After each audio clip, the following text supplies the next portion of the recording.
Assalamualaikum semua. Hari ni Mami nak share resepi biskut lagi, okay? Ni biskut potato chips ataupun keripik kentang. Okay, biskut keripik kentang. Okay, Mami tunjukkanlah keripik kentang macam biasa, yang plain punya dengan garam aja. Okay, sekarang Mami tunjukkan bahan-bahannya. Ini Mami buat satu setengah adonan. So you all kalau nak tengok resepi satu adonan tu kena tengok description box. Okay, sekarang Mami ada gula icing. Kalau satu adonan tu baru 110 je, 110 gram.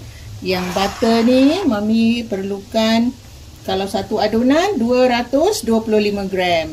So this one lebih Tepung 230 gram. Okay, tapi ini jangan tengok Mami punya amount banyak Lepas tu Mami perlukan sedikit vanila.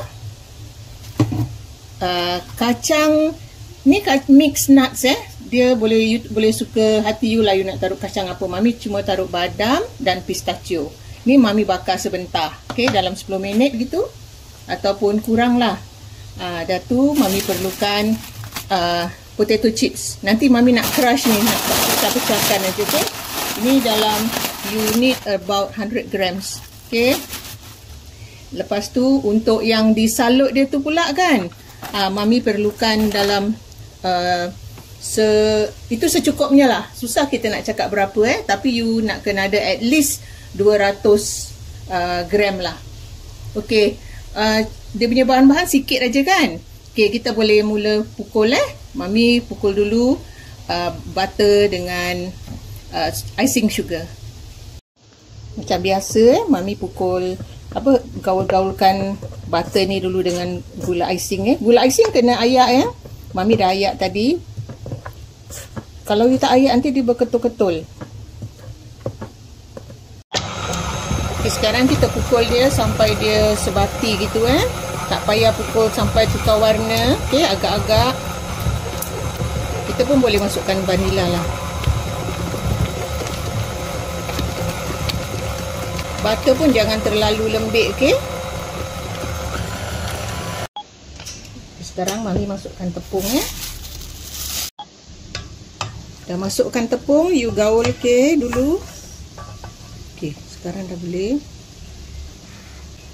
Ini you boleh pakai tangan juga tak jadi masalah Jadi dah rata, you stopkan mesin. Okay, lepas ni kita masukkan kacang dengan potato chips.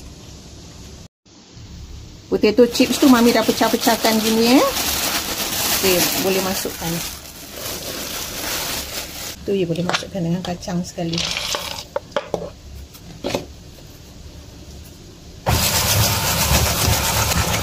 Okay, dah janji dia tercampur dah.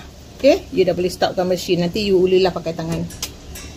Kita bersihkan dulu baru kita angkat. Okay, potato chips ni yang kentang ni Mami dah pecah-pecahkan gini Okay, sekarang you ambil adonan dia sikit. Make sure ada kacang dalamnya. At least ada 2 kacang gitu Lepas tu you golekkan.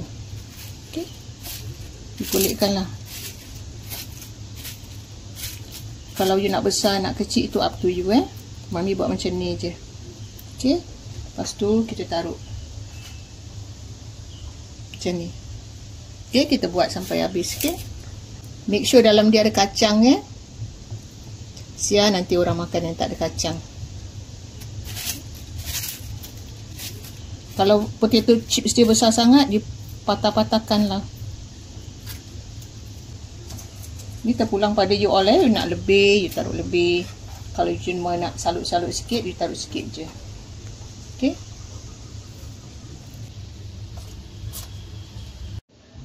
okay, bila kita dah buat satu loyang ni sekarang kita bakar. Okay, Mami cuba buat macam gini, bola-bola je. Dalam 160 darjah Mami turunkan, pasal Mami tak tahu dia punya bakar berapa lama. Nanti Mami bilang. Angkat Mami bakar dengan 160 degrees. Mami bakar dalam 25 minit. Bila you bulat-bulatkan dia punya adunan ni macam biskut ni you tekan sikit, okay? Pasal apa? Dia tak turun. Jadi you kena tekankan sikit. Jadi macam dia lepihkan sikit. Jadi dia boleh cepat garing lah. Okay, Mami bakar dalam 25 minit. Ini semua terpulang pada you all punya oven, okay? Okay lah. Mami dapat tak banyak sangat, tapi okay lah. Mami pakai tadi potato chips tu, satu paket tu dalam 160 gram. Okay, satu paket besar tu je. Okay, untuk salut luar dia. So, you all dapat beli agak lah berapa banyak potato chips you perlukan. Kalau ikutkan resepi orang barat diorang selalu taruh chocolate chip. Mami rasa macam tak sesuai pula dengan cita rasa Mami, okay? Sebab tu Mami taruh kacang. Okay, you all kalau nak cuba pun boleh lah, tak jadi masalah, okay? Okay, jangan lupa cuba resepi Mami yang simple ni. Dia tak banyak bahan. Dia lain sikit kan daripada biskut-biskut yang biasa tu. Okay, jangan lupa cuba. Jumpa lagi dengan resepi yang lain. Bye!